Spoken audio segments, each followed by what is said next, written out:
सफलता एक दिन में नहीं मिलती, मगर ठान लो तो एक दिन जरूर मिलती है। ये पंक्तियां ग्रामीण पत्रकार एसोसिएशन के संस्थापक स्वर्गीय बाबू बालेश्वर लाल जी पर सटीक बैठती हैं। ग्रामीण पत्रकार एसोसिएशन का गठन कर शुरुआती दौर में ग्रामीण पत्रकारों की समस्याओं को समझते हुए वर्तमान समय में एक ऐसी आवश्यकता की नब्ज को टटोला जिसको वो स्वयं ग्रामीण पत्रकार होने के नाते काफी नजदीक से महसूस करते थे, जिसको उन्होंने व्यवहारिक रूप भी दिया।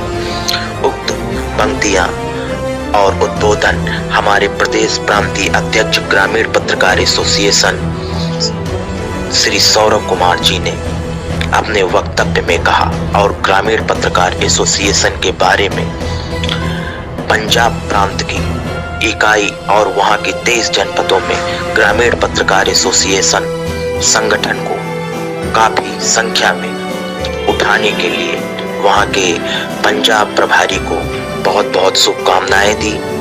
और प्रदेश अध्यक्ष ने बताया कि शासनादेश से संरक्षित देश का पहला पत्रकार संगठन है, जिसमें से 5000 से ज्यादा पत्रकार आज ग्रामीण पत्रकार एसोसिएशन संगठन में जुड़ चुके हैं।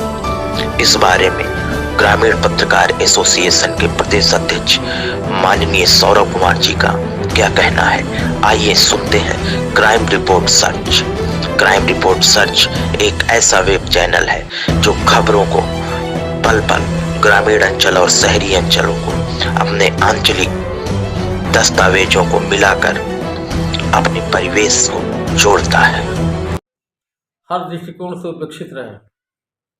8 अगस्त 1982 को बलिया जनपद के गढ़वार में महज 7 पत्रकारों की उपस्थिति में स्वर्गीय बालेश्वर लाल जी ने ग्रामीण पत्रकार एसोसिएशन की जिला स्तर पर नींव रखी।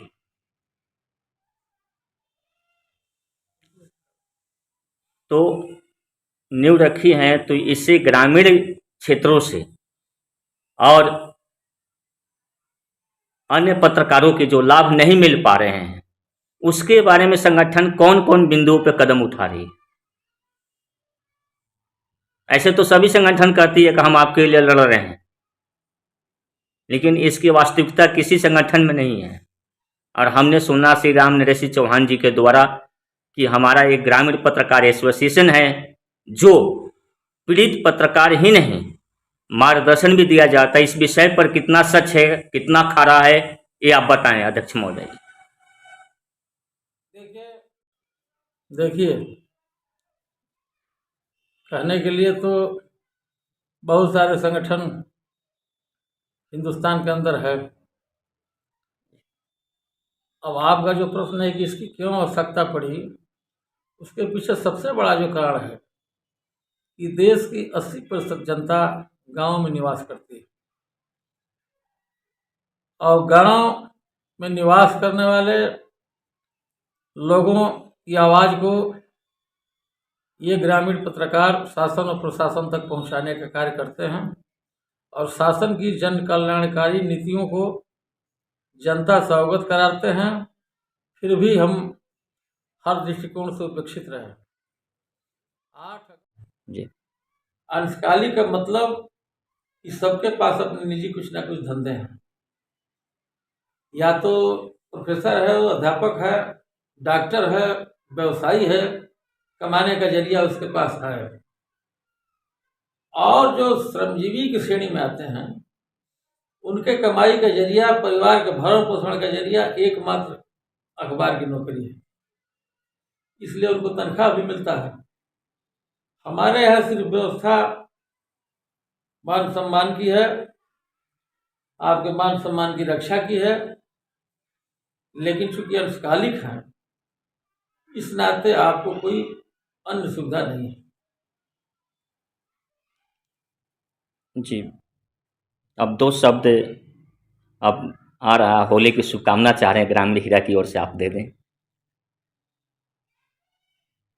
ग्रामीण हीरा जो बहुत दिन से मेरा इंटरव्यू लेना चाहता था, मेरा सौभाग्य है कि मुझे उनके स्टूडियो में न जाके स्वयं उसके संपादक महोदय लुधियाना से चल के मेरे गांव आए। हालांकि उनके आने का उद्देश्य पंजाब प्रांत में जो विस्तार का चल रहा है कार्यक्रम, मुख्य रूप से तो वही था, लेकिन उन्होंने कहा कि जब मैं आ ही गया हूँ तो आपका एक साक्षात्कार भी ले लूँ। आपने साक्षात्कार लिया, इसके लिए मैं अपनी ओर से और अपने संगठन की तरफ से कोटि सा धन्यवाद देता हूँ। धन्यवाद। ये संगठन इस लाभ की दृष्टि से नहीं बना। जी। स्वर्गीय बाबू बालेश्वर लाल जी जो इसके संस्थापक रहे, उनके दिलो दिमाग में एक चीज थी कि हम गांव गिराव के रहने वाले पत्रकार, हमारी संख्या भी ज़्यादा है, हिंदुस्तान की जंग आज़ादी के पूर्व भी हम मिशन की भावना से कार्य करते थे और आज भी हम मिशन की भावना से कार्य करते हैं, फिर भी हमारी कोई पहचान नहीं है। इस संगठन के बनाने के पीछे जो सबसे बड़ा उद्देश्य रहा है कि हमारा एक मंच हो जाए और हमारी एक पहचान बने, और वो ग्रामीण पत्रकार एसोसिएशन ने बहुत पहले इसमें सफलता हासिल कर ली। अब समस्याओं की बात है, 5 आदमी का परिवार है, पांचों की विचारधारा एक नहीं मिलती है।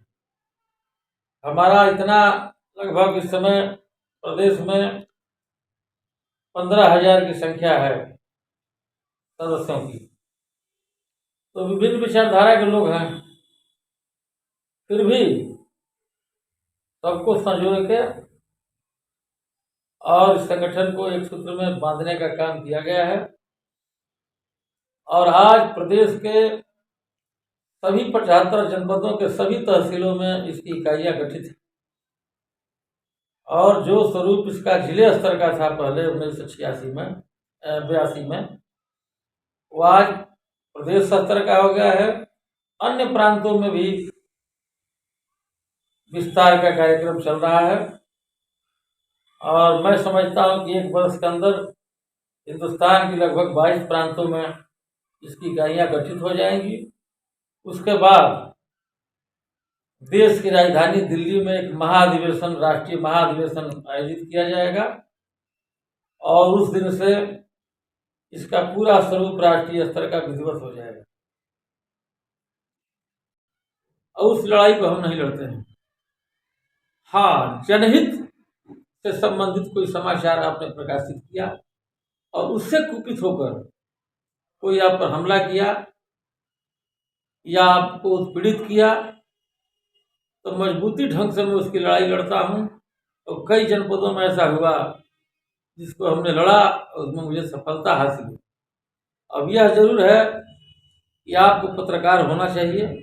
पत्रकार सिर्फ लिखने से नहीं, आपका समाचार पत्र जिस कस्बे से जहाँ से आप लिखते हैं वहाँ 10-20-50 बिकना चाहिए, 100-150 लोगों को पढ़ना चाहिए, कि कोई जांच पड़ताल हम कोई इंक्वायरी बैठवाएं तो ये साबित हो सके कि अमुक व्यक्ति अमुक अखबार का यहाँ संवाददाता है। अभी सहारनपुर में घटना हुई, एक पत्रकार की हत्या हुई। हम लोग माननीय मुख्यमंत्री जी से मांग किए, 10 घंटे के अंदर वो तीनों आरोपी गिरफ्तार हो गए और जेल के शिकंजे में हैं।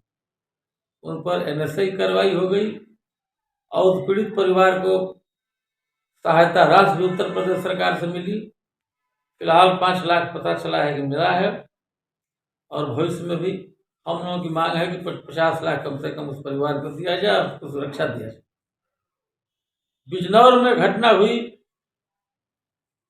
तो वहाँ भी लड़ाई लड़ी गई, तो वहाँ के SHO का जो है वो SHO सस्पेंड हो गया। सहारनपुर एक दूसरे मामले में भी एक इंस्पेक्टर साहब सस्पेंड हो गए, जो दूसरे पक्ष से मिलकर और सब उल्टा पुल्टा काम कर रहे थे।